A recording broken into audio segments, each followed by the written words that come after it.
Welcome to Margin Business Digital Entrepreneur Podcast.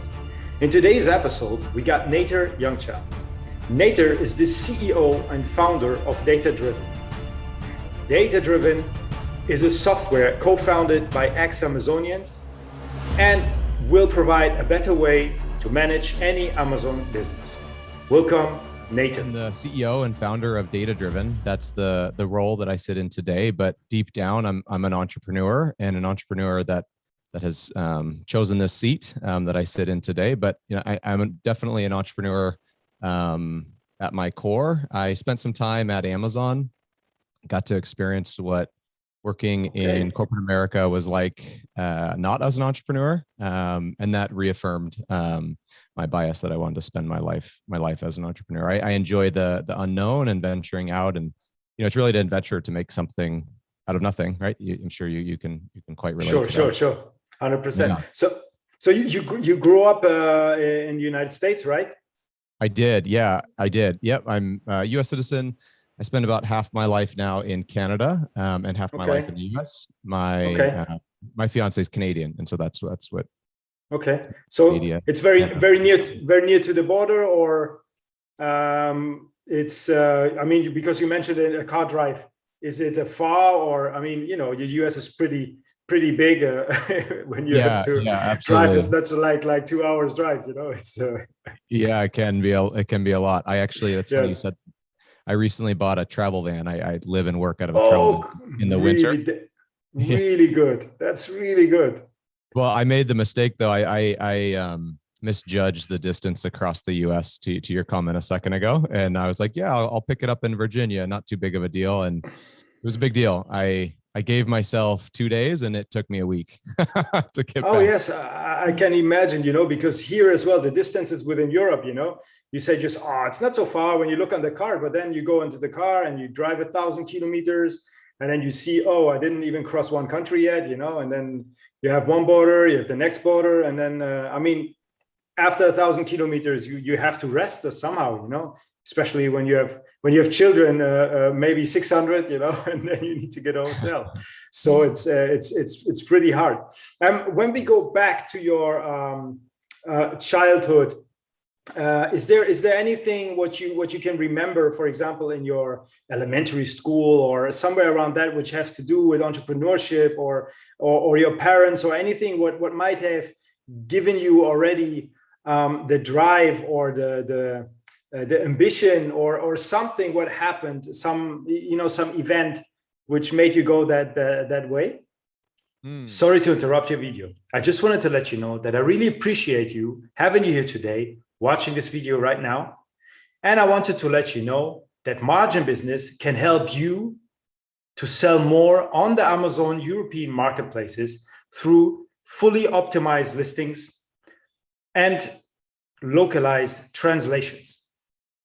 If you have any questions, just contact us, marginbusiness.com. Thank you, and enjoy your video. Great question. I think all of us are quite an accumulation of all of our life experiences, for sure. That's a great question.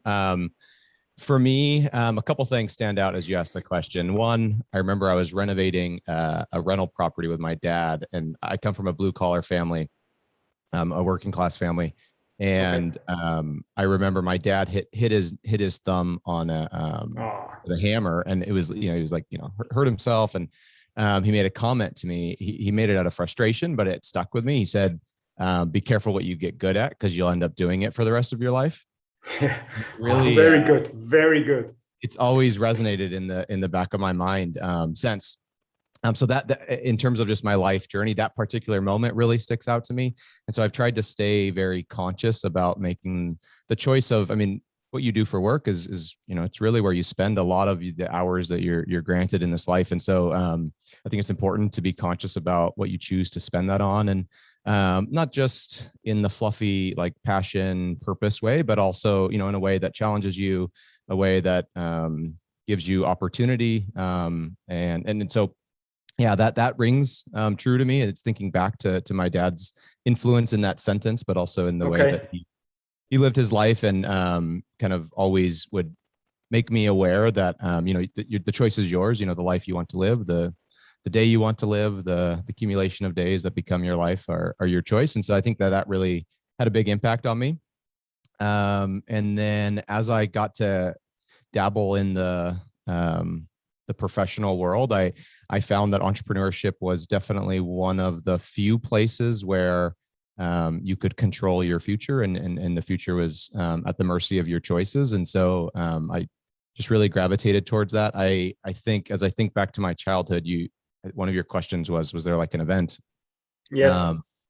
I was a pretty athletic kid, and my kind of trajectory in life was to leave the working class life that I came from, and probably through sport, kind of change my status in the world. And then one fateful day, I had an injury that completely ended my sports pursuits, and so I had to kind of pretty immediately completely change the trajectory of my life. And I think that going through that as a young adult, really, I would say, scarred me. It was trauma for me that Okay, sure. I think really pinpointed how important it was to have freedom and control to make my own decisions, rather than be at the mercy of, in that case, in that microcosm, be at the mercy of an injury that made it so I couldn't pursue what I was pursuing anymore. So I think that event really stood out to me as something that I didn't want to put myself in that situation again. And entrepreneurship, in my eyes, seemed like a way in which I wouldn't be pigeonholed or kind of tied by extremes, as I wasn't in that experience. Okay, I understand. For example, what you've mentioned, what your father said to you in that moment when he hit his thumb, this is, I think, is something I will definitely put this up on a quote for you, because this is something really authentic and really it's real, So I think it's really something amazing, and to have this as a child definitely sticks to you, because this is the moment when you say, okay, I need to do something else. I don't want to have these moments. And yeah, exactly. if I can ask this, what had happened? I mean, with your body, or the sickness that you have. Is it? I mean, as a child, it's. I can imagine it's quite devastating. When you're really good into sport, because I love sports and I do a lot of sports, and if now it's different, but if back then something would happen, I would just say, oh, this is quite hard. Yeah, absolutely. It's funny. As I reflect on your question, I think of, well, interestingly enough, it's probably a culmination of things building up to it, and then one particular event. So, okay. I was playing American football, and I had gotten several concussions since I was playing since a young boy. And so there was an element of that was not good. And that was something I needed to grapple with eventually. And I wasn't grappling with it. And so that was probably, I'm grateful that choice got taken from me, actually, ironically, later, because I don't know if I would have ever stopped. But so that was building up. I had got one in the spring. We were then playing summer ball. And then I had gotten staph infection, the staph MRSA infection. Yes. Which eats away at your flesh. And it was a super traumatizing event. There was a year, I think it was 2007, 2008, in the US, that it kind of ran pretty rampant amongst American football players. Okay. Because it transfers through sweat or blood into cuts. And so, in football, you're sure. banging into each other. And so it had hit a lot of high schools in my area and around the country. And just so happened after a game, my knee had got swollen, and it didn't hurt, but it got swollen, and it started to rash, and the rash turned into a point, and the point turned into a line, and the line started moving. And this was my senior year, was my chance to really cement my name and kick off. Yeah. Moving to the next stage in life. And so I didn't really want to. I didn't want to allow the concussions to stop me. I was like, what is this? This can't stop me. And then so I ignored it. I didn't, completely immature and inappropriate. So I didn't take action on it. And then I go home, and the line was halfway up my leg. And I asked my mom, I said, something I think's wrong. and she called the nurse line. I can't remember exactly. She called someone and they said, if it's moving, you need to mark it with a pen and talk to us for 5 more minutes and tell us how far it's moved since you marked it with the pen. And she did that. And they said something to the tune of, that's on its way to your heart. And if it gets to your heart, you'll probably die. And so it was like, I've never seen my mom like react this way. I mean, she didn't wait for an ambulance. She got me in the car. We went through red lights. She like got me to the hospital. You know, they ripped my pants down, stuck needles in my butt, you know, your biggest muscle, to get it into your bloodstream. Anyways, and so I went through this traumatic experience, kind of wild. I was okay. Can you imagine? Yeah. They stopped it. And I come back and I'm playing again. But it's interesting as I reflect now that these kind of build on each other. Yes. Because they pretty much have nothing to do with football, right? Like I got it through football, but this is really the universe, I think, telling me something. Anyways, and then we were filming in the US, American football is like a pretty, I don't know, done up thing. And so before games, we often have these big, you know, we fill a bigger arena or stadium with like pep rallies. Which is so funny to like think back to. But so we were doing that and we had to make a film for it, like a little trailer to get people to show up. And so we made a kind of a mock film of the movie 300 with King Leonidas. Okay, yes. And the other team was like I think the Persians, and then we were the Spartans, you know, like reenacting the movie. And my role was to pretend to be the opposing team's captain. And I was the guy that, if you remember in the movie, he gets kicked down a hole. I'm not sure anymore, you know. It's been a while I watched it, you know. Yeah, it's basically just a giant pit. And then King Leonidas kicks him in the chest and he falls down the pit. Yes. No, I remember. Yes, exactly. Okay. Yeah. And so my job was to be our opposing team's captain and pretend to be falling down a hole. We basically had me roll down a kind of a steep hill to make it look, and I was supposed to look like I was free falling kind of down and then they would edit it in probably pretty lame editing video software back then. Anyway, so that was the scene. That was what we were doing. I get kicked. We did a practice round just to make sure it worked. It worked. You know, it was going to be okay. We're like, okay, let's do it. So we go to film. We do it. I'm like rolling down the hill, kind of trying to flop and flip and flop to make it look like I'm in the air. And a really little rock, like that big, was pointing out of the grass by just a little bit. And the way that I was flipping and flopping, I had just landed right perfectly on that, on my shoulder, with the perfect amount of weight distribution, and that it actually completely ripped. So you have your like clavicle, your collarbone here. It just completely ripped all of the ligaments that hold it down to your, and it was completely out. And so just ripped all of the ligaments that hold it down. Anyways, this really traumatic event. My parents we had just played a game in another state. And so my parents were still in that state. They kind of turned it into a weekend thing. And so I was home alone.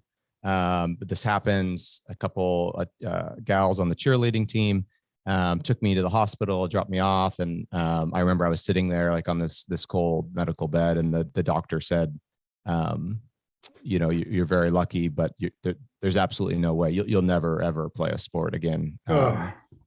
Okay. Include your arms. So that was a devastating event and you know, traumatizing. I think I can't remember. Someone said once, it was actually on a podcast, made a comment about, you know, your pain is your pain, and you know, other people might have gone through maybe objectively in comparison more traumatic events, but I think all of us have trauma, and you know, like our minds, you know, deal with the trauma that we have, and so. It sounds kind of superficial to say, oh, you know, I couldn't play a sport anymore, and it changed my life, but sure, it did. It took away my way of life, and I had to change quite a bit, pretty dramatically. But there is always there is a reason for everything. I'm always saying that, you know, it's there is a reason for everything. So there is a reason why you don't play sports anymore. You know, it's actually what I wanted to say before is would be great if you can have this this little snippet from this video, you know, so we can show it. But actually, if you really got hurt afterwards, it's not so funny anymore, you know. So I just I just leave that one, you know. So yeah. I think, you know, there was a football player. I forgot his name, you know.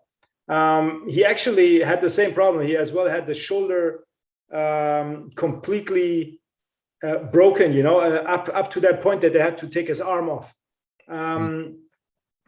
Do you remember who that is? It's a football player. It's as well a motivational speaker at the same time.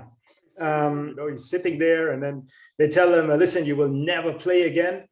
And he said, "Yeah, no way, I will never play again." You know, and he was there, half dying. You know, so it's and now and you know, the bad things for good. He is the one who motivated the football players. Actually, he never went out of football, so he's still motivated and motivated worldwide. Actually, you know, so he's a very important speaker right now. I will send you the link, or even I will place it under the video.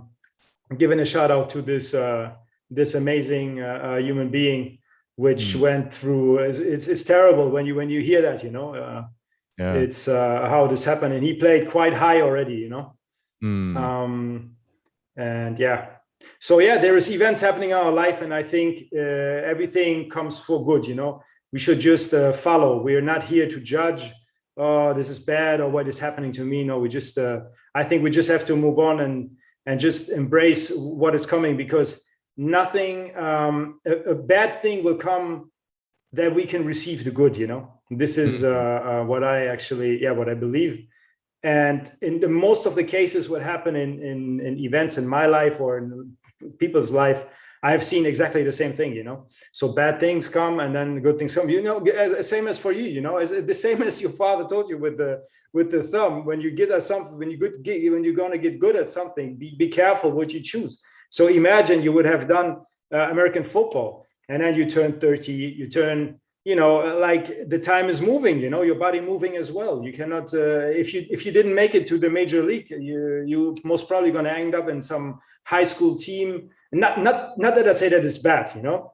Yeah. But what I say is, like, for me, I would have wanted more, you know. So I go from my point of view that I'm going to be a high school football trainer, you know. It would not be my goal when I was on the rise, you know, completely. And then, because it's the same as boxing, you know, there is you have some shots, and if you miss them, which most people do, because there is not many on the top, it's a small percentage, then you just you know, you either have something which you can your business or something else, or you're going to be a trainer. And I mean, some people love it, you know, don't get me wrong, it's all good, but this is definitely an event, and you can have something positive out of it. And now you have done what you're doing right now. And actually, what did you study in between? Yeah, so in college, my major is in political science with a double focus on international relations and political economy. Yeah, and then I had a double minor, but I kind of just got lucky that they gave me a double minor. Okay. Classes were they were in human rights and then also immigration law. Wow! So for the U.S. immigration law, yeah. Yep, exactly. Wow, this is which is pretty hard to understand, you know. I mean, it's a bit you know, it's a bit strange, but I mean, every country has their own points on how they handle things. I've never looked like 100% into American law, but what you see, what you get informed of, it seems very complex. Let's say it this way. Now, like I said, I cannot comment really about it because I didn't really dive into it, and I only was obviously only by the media, got informed by the media about certain things. But you know, I'm sure when you learn, when you study this, there's a whole other world which is opening for you. I think it's super interesting, especially for a big country like the US, to understand what is actually the rights of human beings which crossing the border or coming in and out. And should be very interesting. Have you done anything with this, or were you hired by any agency or something in that point, or nothing? Not necessarily. I mean, I did. Well, I wrote my thesis on. In our undergraduate, we had to write a thesis on where we saw human rights violations existing in our world, and I chose to write about the United States being a violator of Ooh. human rights. Yeah. Okay.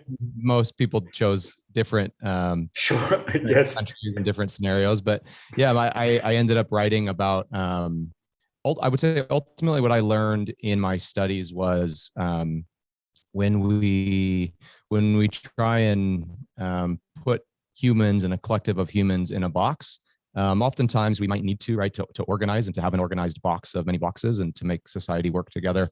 But I think it's very important that we stay conscious of the unintended consequences, because with every time we design a consequence that maybe has righteous intention behind it, there's oftentimes an unintended consequence, sometimes good, but oftentimes bad. And I think it's through my studies, I became aware that every time we're making a choice, that we're also avoiding another choice or not making another choice, or, hitting a domino that's going to knock down a bunch of other Exactly.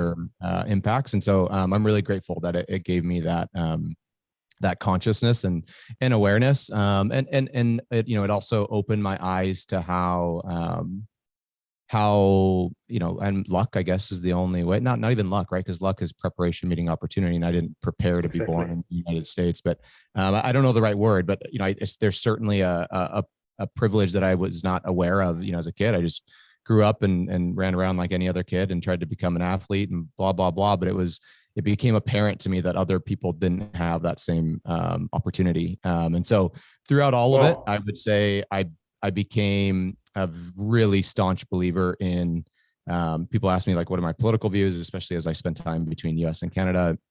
And sometimes I think that there's candidates for liberal ideologies that I think make sense to be making public policy, and sometimes conservative. And so ultimately, I think what I've found that my answer is through my studies is I believe in equal opportunity, as long as we strive to build a box that gives people an equal opportunity. And then if, depending on how people choose to take that opportunity, I think that's, like we should empower people to make those choices on their own. But yeah, it really helped me realize that equal opportunity is really the only kind of clean way that we can organize a society, because then people are stuck with the consequences of their own decisions. But also, yes, I learned through specifically studying human rights that, we're not all starting on the 10-yard line. Some of us are not even on the field, right? Yes, they don't, some of us don't even have enough food to be, nourished and have our, brains being able to trigger the way other people do, at a young age. And so we can't develop, so there's so many variances of what equal opportunity means. But anyways, my studies made me very aware of that, and I'm very grateful. And they were it's a soft study. It's an art study, not a science study. And because of that, there weren't, I didn't have to go to labs, or I didn't have to, it's a different type of study. So it actually empowered me. It really started to trigger questions for me about the world. Because I came from this little corner of the world where you went to work, you clocked in, you clocked out, and you did anything you could to spend time with your family and love your family. Yeah, sure. And that was the world I knew. And then my eyes were open to something completely anew. And so I wanted to go touch it, feel it, taste it. And so I started signing up for free credit cards, and I'd work at night, and I would just do anything to just get on airplanes and just leave. And I would go and I would do all my studies from airports or from hostels, and travel around Europe or South America or Asia, just to kind of touch and taste and feel what it was that I was learning about, and really contextualize the variety of our world. And yeah, so I would say my studies didn't directly translate into me doing work in that field, but they inspired me to ask questions of our world and go experiment with it. So I eventually ran a travel services company that brought Chinese people to the United States. So there was a little bit of my studies that ended up being a part of that. We had to get approved by like the Chinese Tourism Board, and we had to make it so that when Chinese travelers were getting a visa with our stamp on it for our itineraries, that it would get approved. And so there were some elements of international relations that I think were beneficial for that. For sure. But again, that was an entrepreneurial venture. Not a, I'm a staunch believer in, I really don't love, I hate the idea of gatekeepers. And so so when I was, after my studies, I started to prepare for law school, because that's kind of the natural trajectory of someone in those okay. Okay. And then that's when I started. I had started my first e-commerce business. It was a grocery delivery in the Pacific Northwest to the islands that Very exists up interesting. and I got I started dabbling in entrepreneurship, and a particular event had occurred that kind of was a pivot point for me to dive deeper into entrepreneurship, and I put going to law school on hold. I had three plans when I graduated college. I was making I was studying for the LSATs to go to law school. I was running my first startup, and I was actually creating what's it called? Not an interview video, an application video to go on the show Survivor. Okay. Oh, interesting. Third wild. Yeah. That's great. I mean, there's a lot of events going on, and I think from your studies alone, we could do another podcast on the political views. Definitely. This is definitely something I would love to go deeper in, because it's something which is fascinating. I mean, I've been to Canada, and what you're saying, liberal, very, it's a very nice country. You know, I've been to Canada. I've seen Toronto, and it's as you said. You know, it's very. You know, it's not much going on. It's a small place. I mean, small. Let's say Canada is big. It's big, huge, but it's huge. Beautiful. But I mean, like the habitable areas, it's not too many. You know, you have the West Coast and you have the East Coast. Population is quite small. Yeah, and it's a really nice country. You know, from what I've seen so far. I've never been to the US. Oh, really? No, never. There was no before, when I was working in corporate, we had more connection with Canada than with the US or with UK and Europe, but never any further. Australia, for example, as well, but never the US. I think it was because of legislation or something like that. But in general, from when you have stopped studying. How did you, I mean, what was, there was one thing which was interesting as well, is the grocery delivery. When was this, in what year? It was my freshman year of college. So I was still 17. I just turned 18 years old. And so this was maybe four months removed from the injury. Okay. I'm right into school. So it's quite early, you know, because, you know, here in Europe, if you really like in remote areas a little bit, there is still opportunities in order to do such deliveries, grocery deliveries. Now, most of the big cities, they do as well delivery. But I can tell you, this is not very old, you know. This is pretty new. That's why I'm saying for you, it's like super advanced. The US is really advanced in things like that. It was years ago, they were already delivering grocery home, and it was always, for example, in Asia, it's amazing, or in North Africa, it's something very common. You know, you have people delivering food to your home. Europe is so backwards for that. You know, I mean, in the big cities, yes, 2004, 2005, what you were saying, right? This would have been 2007 when we had started. Okay, you see, Europe in 2007, there was no delivery, ordering any delivery, you know, even now, not yet. Yeah. Well, and there wasn't too much in the US as well. Definitely not on the West Coast. There was on the East Coast. There's a company called Peapods. Believe it or not, at the .com bust in 99 into 2000 in the US, a lot of the companies that busted then were grocery delivery and were some version of interesting. Consumable delivery products. Yeah. Consumable delivery product companies. Yeah. Big time. A lot of companies busted around during that .com bust in that industry. And then on the West Coast, so, you know, Washington, Oregon, California, there was nothing Nothing really existed in terms of grocery delivery.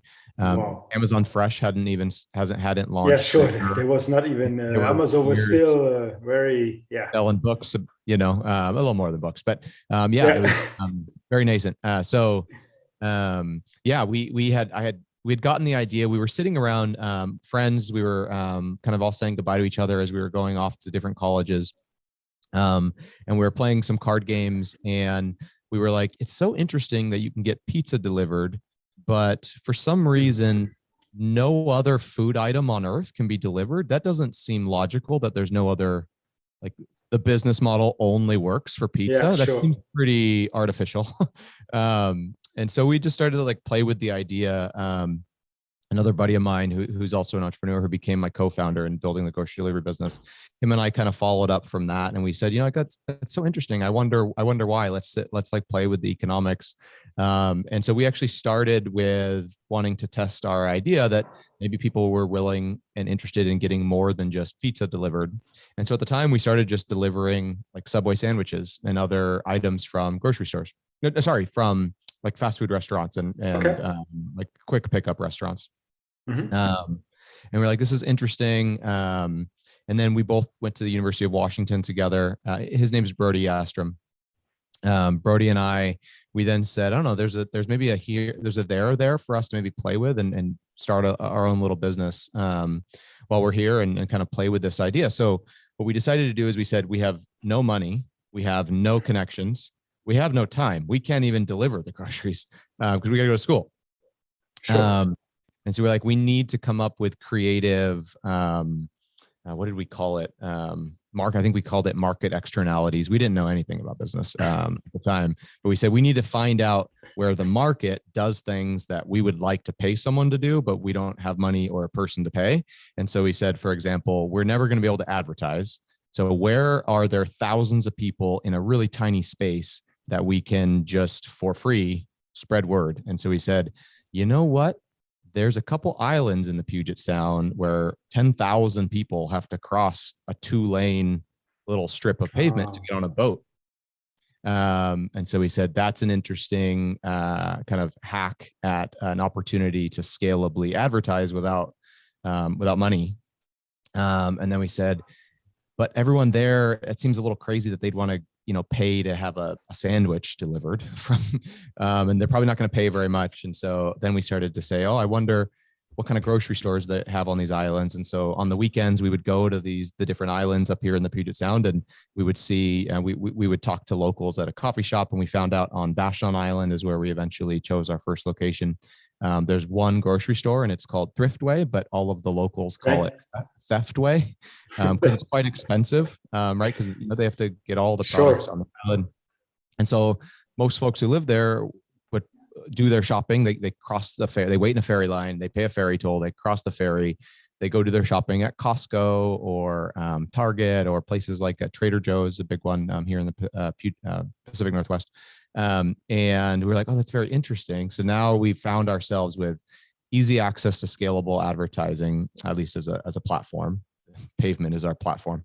Scalable advertising opportunity. We see that there's customer demand. They're taking this action agnostic to us. So they're going across this border, this ferry to go get groceries, and we want to basically eliminate that barrier to entry for them. So we said, how can we take one car and take it down a cul-de-sac and get maybe all of the staple items for everyone, so everyone could just do their specific shopping on their own? And so we said, let's test that hypothesis. So we played with it. We got it to a state where we could have other people do the deliveries. We built an online web forum where it was basically just an open text box where you just described what you wanted from the store. And that was how we started. And then we started to get a few delivery folks. We learned very quickly about incentive-based management. So like we would get paid on a fixed fee. So it was like, $20 for grocery delivery of say $100 or less, for example. Okay. And we were paying our employees in a variable rate. So however long they took, they got paid hourly. Sure. So they were incentivized to take as long as they could. And so we were tying fixed revenue with variable expenses, which, is makes sense. Yeah. not a good combination. And so we learned, quickly through trial and error, some of like the core fundamentals of running a business and trying to think scalably. And it was a really great experience. We then took that and then started to put it into other locations. We just took the business model and tried to kind of copy paste it into another island. And then we said, these islands are great, but they're small. They're we don't have much like we hit the market cap pretty quickly. And it's funny to like use this terminology in describing something. Oh yes, it's amazing. Yeah. I mean, it's just a question. Did it continue this business model without you afterwards? Were you able to run it on its own? Yeah, it's a really beautiful story actually. What my friend and partner Brody Astrom has turned it into. So he still runs the business today. The business today is called Products, PRODX.com. And I'll tell you what it became. So to get to where it is today, again, we started our website, our tech platform was an open HTML, yeah. You just typed away, and you couldn't imagine how many different ways people would describe milk. I want Dairy Gold 2%, half gallon, skim milk, and then just all these terminologies. And it made sense when you were there, but it also oftentimes like there might be 3 choices that kind of made sense for what the person described. Yeah. And so we found ourselves in this situation where there was nothing that solved for that in the market at all. There was no little API we could tap into. APIs weren't even big back then. We didn't even know API. So I shouldn't even say that was within our realm of consciousness back then. But from what we could tell, this was something we needed to solve for, because what was happening was our delivery people were delivering maybe 20% of the items that the person didn't want or wanted something different. So we're like, okay, this is a pain point. There's nothing we can pay for to solve this. We had to solve it ourselves. And so we started to build these algorithms that basically broke products down into the core, what do we call it? The core feature set of each product. So within milk, there's certain textures, there's certain brands, there's all these different kind of features of milk. There's all these features of yogurt, features of bread. Okay. So we broke that all down. And then what we did, we started to build these algorithms and browse trees so that we could get more accurate over time. So then our white text box became like a search field. And then as you typed words that were feature descriptions of a product, you were basically self-selecting out the, maybe 10 that could exist, and you were honing it in on what could exist. And so we started to build a really smart, basically search bar, if you will. But again, so we did that to kind of solve our pain point. We're talking about, tens of thousands of dollars at most here. So it's not like a real big business pain point, but for us in our little dorm room, this was very big. And it was, and so we were excited about, okay, maybe we solved something, but we couldn't really test like the true impact of our solve on these islands. And so we said, okay, how can we break out of islands? And so we said, well, we still don't have money for advertising. Any of the profits we made, we either, mismanaged how we paid our employees, so there wasn't any profits, or we'd spend it on a camping trip, or we'd go hiking. And anyway, so we still don't have advertising dollars, even though we have somewhat of a business. And so we said, maybe let's find another kind of market externality that solves our zero advertising dollars. So that's when we went to Seattle, and we said, well, in Seattle, there's high-rise apartments that have thousands of people that live in them. And some of these high-rise apartments don't have parking garages. And so this, in a similar way, there's the same natural barrier to entry for our potential customers. How are they going to go get all these groceries, carry them all in a bus? It's pretty inconvenient. It might trigger them to be willing to pay a few dollars to have someone else go through that inconvenience. So that's when we entered into Seattle and started to tap into that marketing platform of, again, it's not legal, but we would stop every person walking into an apartment and say, hey, if you're carrying groceries, we'd love to make it so you don't have to carry that anymore. Here's how amazing. Yeah. And then ran that for a little while. And then what brought me to Amazon was we had no competitors. No one delivered groceries in the entire city of Seattle. 2007, I'm sure about that. People were not there yet, And so we were really excited. We had a little bit of a kind of a tech stack, or the start of a tech stack. We had chops in terms of like customer interaction. We knew our customers. We understood their pain points. If I knew then what I know now, we absolutely would have applied for Techstars or a proper incubator that can, because I was going boost home even more. Yeah. Yeah, exactly. I was going home to, a father who was spending his time, in the construction field. My mom was working with special needs kids, beautiful, loving people. And I'm so grateful for Which all is that beautiful. Yeah. but they didn't have the context to help me manage my situation I was in. So I didn't have that sounding board. Anyways, I didn't know that then. And so what we found ourselves was we had maybe a business that we could pursue. We got featured in Huffington Post as one of the top 10 apps to never leave your home. And at the time, Instacart, which is pretty much what we did, but we did it before them. Instacart, which is a very, very big company, very successful company in the United States today, and I believe more broadly, they were actually listed, I think, behind us, which is like crazy. And they had already taken on many millions of dollars of funding. Like that should have been our pitch deck to go also pursue funding. But again, we didn't know that that's what you do with an idea before you've reached scale. You spend money to achieve scale. So we didn't know that. And so we said, well, let's just heads down. Instacart's not here yet. So let's just keep building up our market in Seattle. And then we get a phone call. And the phone call is a local news, says, hey, we're doing a segment today on, they had this program called Get Jesse. And they said, hey, we're going to do a little section here where we're going to compare your product of grocery delivery to Amazon's. We were like, what? Wow. And they're like, yeah, Amazon Fresh is launching a beta in Seattle where they're going to deliver groceries. And from what we could tell, you are the only humans delivering groceries in Seattle right now. So to do a comparison, you're our only one. This was on like a Friday when we got this news. So excited. So, or I can't remember what day we got it, but we were so excited and we were like, holy cow, we would never be able to pay for this advertising. Like this is the greatest thing since sliced bread. We get into it. They do it. The on air, they order groceries from us, the same list from Amazon. Our products get there faster and cheaper. And we were like, this is, come on, how do you get better advertising than this? And then what happened next? Yes, we were really excited. Sorry, here's what it was. I think it was like 400 or 500,000 visitors to our website that week, like unheard of. We could never touch anything like this. And it was that number minus every zero that became a customer. So if it was 400,000, it was 4 customers. And so it went from incredibly inspiring to incredibly humbling. Crazy, yeah. Like, whoa, advertising we could never pay for. It actually didn't work. Oh, and by the way, you now only have one competitor and it's like the fastest growing company in the world. So it was a very humbling moment. And so for me, I took that as a sign. I think through some of the experiences I mentioned earlier, I became very in tune with like reading messages from the universe. And to me, this was a message that I should listen to and respond to. And so I decided we had a few like people at Amazon actually sign up for our service, probably just like checking us out after the segment. I don't remember exactly how it transpired, but I ended up parlaying a few interactions with Amazon folks into an interview.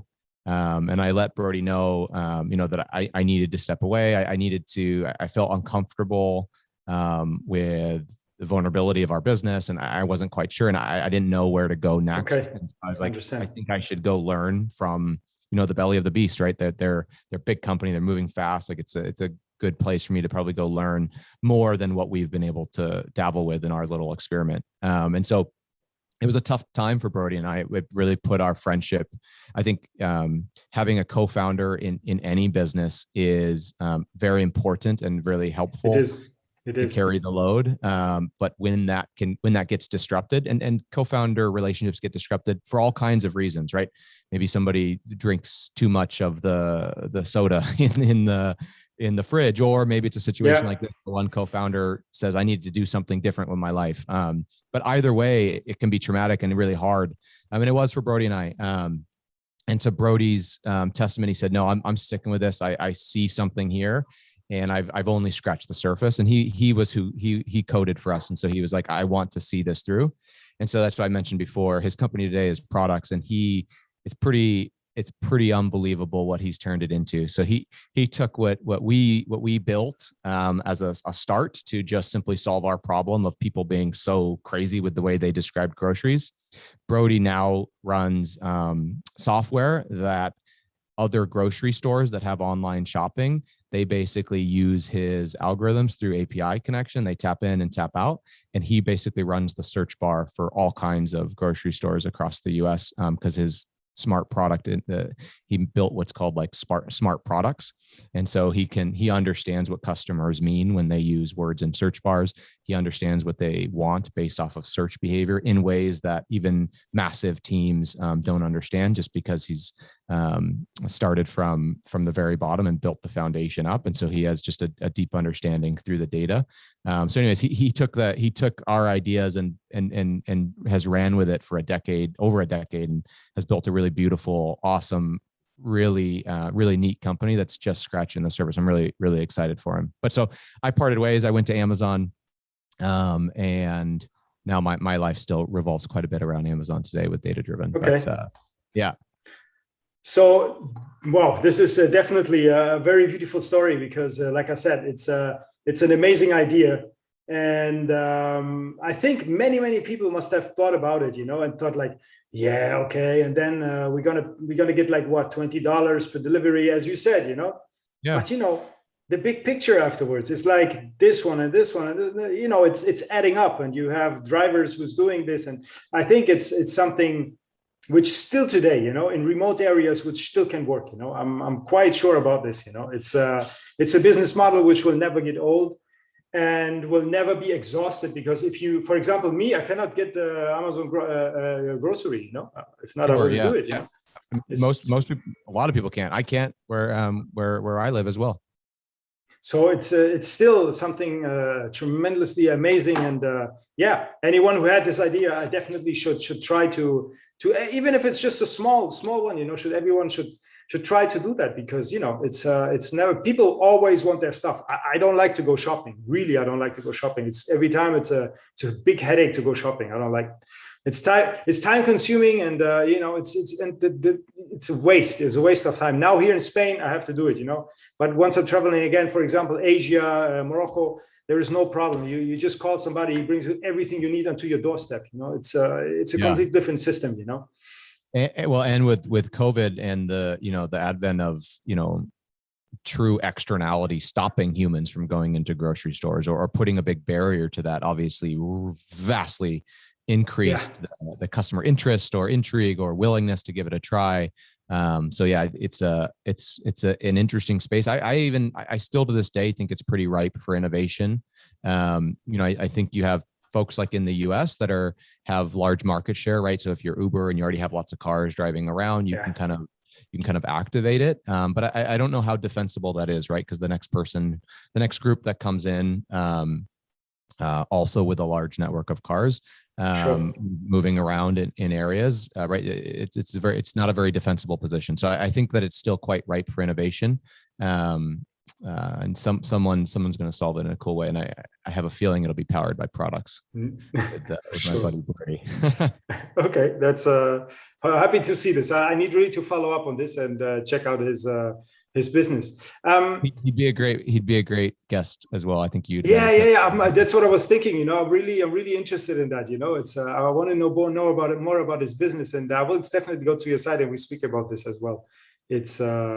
It's definitely something I want to check out. And from Amazon, when you were working at Amazon, how did you? Have you been selling or not before on Amazon? Or No, I was running our. I was the CEO of our grocery delivery business, and then when I left, I joined Amazon. I had a really unique role. My role was to take. Amazon had categories that they were really underdeveloped in that were very, very important to them building baskets. And so Amazon knew that most families in the US, at least, would start to shop at a grocery store when they ran out of toilet paper or paper towels. They knew that it was a big driver to activate the start of a grocery list. I think a lot of us can probably relate to that quite a bit. Oh yes, there's certain things you always have to have. For me, it's different. For me, it's coffee. I have an Amazon basket. I have coffee. It's coming. It's automated. You know what I mean? So yeah, exactly. There's no shortage of coffee in Seattle. If you were here, you would. Oh, would there have will be unlimited yeah, supply. yeah. I know Seattle is definitely one of the cities with the best coffee, I would say. You know, Absolutely. it's, Yeah. it's from there, for example, from Amazon. How did you get this idea to build this tool today? Absolutely. What So you as I mentioned, I got brought into Amazon to help them really drive up particular brands in a particular category. And so in okay, that role, I had the privilege and opportunity to go team by team at Amazon, whether it was the search team or the automation and personalization widget team that say, we recommend for you, or customers who bought this also bought that, supply chain team, the merchandising team. I got to go to all these teams. And for one, learn that all of their exposure and engagement vehicles, whether it was between them and the seller, them and the vendor, or them and the customer, all of them were not powered by gatekeepers as humans. They were powered by gatekeepers as algorithms. oh, At the time, those algorithms were very, very linear. They were very if then based, right? So like, yeah, if that's then Y. And so for me at the time, it was to learn all of this and then take the particular brands I was working with and make sure that their businesses were driving the inputs that matched up with what the system was going to give them maximum exposure in, so that they could grab their brand prowess and grow as big as they could, help Amazon get credibility in those categories. And that was kind of the role. I really loved it. It was a scale that I never touched at my startup. I think the first few brands I started with, we took from like $600,000 annual run rate to like a $30 million run rate in just a few months. wow. Really scale I've seen this, but it took years, you know. I've Yeah. seen this, but it took like 8 years, you know, until to go up to a number like this. You know, it's this in a few months is pretty strong, pretty fast. Yeah. And so it was inspiring to me to be able to play with something that had such grand impact. And it also helped me understand Amazon's footprint, and it helped me understand the power of having your store in every home and on every phone inside of connected to every human, at least in my little experience in the United States. And I really got to grasp that impact. And so that inspired me. I spent time doing that. I was transitioning. I spent some time focused on helping Amazon think harder about how can we be more optimized on some of our supply chain in terms of the products that are so frequently going in houses and being used up. I had a lot of experience with that with the grocery delivery. And so I kind of brought some of that over. And then I decided, you know what, this was a great experience, but it's not for me. I like I mentioned earlier, I'm an entrepreneur at my core. I have a desire to chase something unknown. And I wanted to do more of that. And so I said, you know what, I'm going to take this knowledge base that I have in this moment in time in the industry. This would have been back in 2012, 13, it's been 2014. So there was a lot of people were becoming aware of selling on Amazon, and a lot of brands knew that they needed to get more serious about Amazon.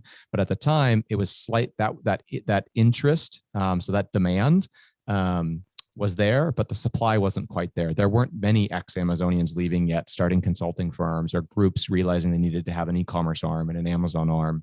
No, it was not many. Yeah. And so I saw, okay, I have a classical situation where demand is increasing, supply is not caught up. Let me interject my supply and step right in. And I can kind of, use my experience at Amazon as a catalyst to kind of do some of that. So I started a consulting firm where we would work with brands that sell on Amazon. At the time, we worked primarily through Vendor Central. We didn't work much with sellers on Seller Central. Okay. Just because all the groups I was working with was on Vendor Central. And back then, Vendor Central was a much larger platform than Seller. That transitioned a few years back. So I started a consulting firm. To be honest with you, I could only get clients when colleagues and friends at Amazon, when I'd meet with them and they'd be like, God, yeah, I have 300 brands I'm responsible for, and I can only have time to talk to 20 of them. I really wish somebody would go help X, Y, and Z because I know that brand can do well. I just don't have the time. And it was through that mechanism that I kind of saw the power of referrals and the power of kind of storytelling and a narrative. And I could kind of take to some of these brands that I knew were not going to get Amazon's attention, but I knew through these interactions that they had they had a right to win in the category. And so Sure. I learned more about storytelling and storytelling sales. And so I started to get myself into the opportunity, into the room with people to potentially help them with their Amazon business. And then I had a light bulb moment. I said, what worked so well for me in the grocery delivery business was when we removed when we worked really hard to identify a barrier to entry and try and step in front of it. And so I said, my barrier to entry with this new business is I was an unknown entity and I wasn't necessarily proven, at least within this new world of my own consulting firm. And so I said, you know what, let me just take all risk out. And so my first, I think 7 partners that I started working with, let's see, 2 of which I still work with today, are still clients today. I said, you don't pay me anything, but if I grow your business, you pay me a commission on that growth. And that was when we entirely removed the risk. So there was risk-free trial for them and all upside opportunity for me. Now I had to work probably many months in theory for absolutely for free. But it gave me the opportunity to work with big brands. And then from there, it kind of evolved. So I ran that for about 5 years into 2019. And then about a year and a half before 2019, when we transitioned from a classical consulting firm into a software company that does some consulting services on the side. Similar to the traumatic experience I mentioned before, that really triggered me wanting to pursue a life in entrepreneurship where I could not be confined by gatekeepers with the injury I'd mentioned before. I actually broke my spine. I broke 5 vertebrae in my spine. Okay. Snowboarding. Yeah. You continued extreme sports afterwards. Okay. I did. Yeah. And again, I think, I saw it was a sign from the universe. This was 2019. So there were a lot more there. The supply and demand was not at the same association that I mentioned before. Now you had still increased demand, but supply was increasing at a faster slope. There were a lot of people helping with Amazon businesses. Some that were good, others that weren't. But either way, there was a lot of supply and then demand was quite growing at the same rate. And so I found I didn't necessarily love that landscape, right? Because when you have too much supply and not enough demand, it becomes a commodity, right? Everyone becomes a race to the bottom. And that happens anywhere. And I was like, I've seen this. I don't think I want to replicate it. And so I was really questioning what I wanted to do in the industry, if I wanted to be in it anymore, because I didn't want to be in that ecosystem. And so then I get hurt, and it really I had this crazy experience. So I broke my back, all 5 vertebrae in my lumbar region. I'm incredibly lucky that I would have been paralyzed if it hit me. I would have injured myself 1 inch closer to my actual, the center of my spine. And so incredibly traumatic experience, but it forced me to start thinking about life a little bit differently. And one of the things that occurred was my first night on my own after spending like 2 months being helped by my family. I get brought back to my own home, and a hawk actually flies through my window, shatters my window, and it actually lands right in the center of my office desk with its wings like spread eagle, right in the center of my office, and it had died from impact. Oh, really? Insane, right in the center of where I do my work every day. And I read up on like signs from the universe, and apparently in many different Native American cultures and others as well, if a hawk comes to you in life, it's a sign from the universe telling you that you need to take flight and take stock of where you are and where you're going, and which if you're on the right path. And so I took that to heart quite a bit. And so that was really the emotional driver that I combined with my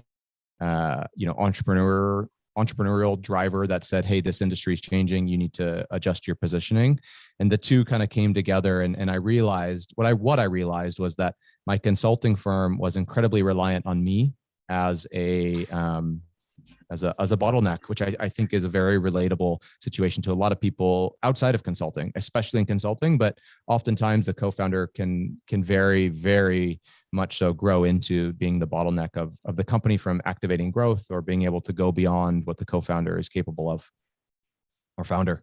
And so for us, that was very much true. And so I said, you know what, that's a sign that's the sign, that's the reality. How can we make a change? And so that's when I partnered with my now co-founder, Samar Parikh. He used to be my boss actually at Amazon many years ago. He was still at Amazon, convinced him to leave. I think what we can do is we can take all of why someone pays humans to tell them what to do to grow their Amazon business.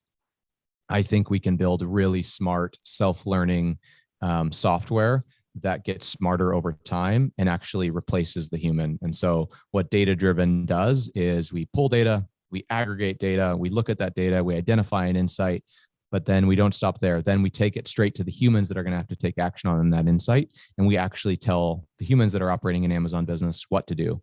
We break it down even into what this guy should be doing this Monday, what this gal should be doing this Tuesday afternoon. And so we go from data to insights to action. And that really came again from this kind of combination of seeing what was happening with the landscape, that prices were being driven down. It was becoming convoluted of who's giving good advice or bad advice, in combination with my personal journey of wanting to make a change and being inspired by my life event. And so that was where we birthed Data Driven. And so today we're on a mission to continue doing what we've always done since when I was even at Amazon, which is help brands and sellers grow their sales, improve their profitability, and make their ad dollars work better for them. But instead of doing it at really high costs or in really non-data driven ways that I think oftentimes happen in the space, what we've said is let's find a way to make all our decisions come from an insight that come from data, and let's manifest that into a platform. And so that's where data driven came from. That's amazing. That's really amazing, because I really like data driven tools, because for the simple reason that the Excel files from before are just was not possible anymore, you know. So I think data driven is really one of the tools where you can really see what you already said, like what customers are up to. And I think there is a lot of way still to go further and to explore more and to build this out, you know, because this is just the beginning, you know. We are in baby mode at the moment, you know. Everything Amazon, or as well the tools, you know. I think there is so much potential. There can be so much. There is so much innovation on the line right now, you know, and it's just sleeping there and it's waiting to be woken up. So it's datadriven.com, or what is the website? Yeah, datadriven.com. We spelled data with an 8 though. So it's D, the number 8, A driven.com. Okay, I will put it down here at the end of the video. And awesome. Where can people who are interested, or Amazon sellers, where can Amazon sellers contact you if they are interested in knowing more about the tool, or even want to get it directly, or get directly in contact with your team, with you or your team? Yeah, absolutely. Yeah. So we have Calendly links on datadriven.com, so you can book demos, contact us. In little secret, if you say that you're a not just an Amazon seller, but if you say that you're an agency, you actually get my Calendly, so you can book time directly with me. Amazing. That's great. What would be your message to the world about to entrepreneurs or people who want to be entrepreneurs? What should they put into consideration, or even if in these times right now, a message of hope or a message of courage, of motivation? Yeah, the message that comes to mind is one that I try and pass on to fellow entrepreneurs frequently, and it's a little controversial because it's not very nice. I think it can be perceived as not very nice, but I think it's really important, and that is be humble and kind with your words, but be very selfish with your actions. Because if you don't look out for yourself and making the right decisions for yourself, I think it's a dangerous path to go down. But I also think it's really important that we're not selfish with our words. Because I think kindness and being humble opens us up to learning with our ears, and our interactions that we have through communication. But when it's time to put the headphones on and get down to business, it's really important that you realize that's your opportunity to build something. So be humble and kind with your words, but selfish with your actions. That is we have another statement here, which we can put down. It's really good, really good. That's worth the cut in the video afterwards. Really, I really like it. Oh, thank you so much. Thank you so much for being here, for telling us the story. It was amazing, and I'm sure the audience will love it. And yeah, let's talk soon. And thank you again, and have a nice day. Absolutely. Thanks, Omar. Thanks.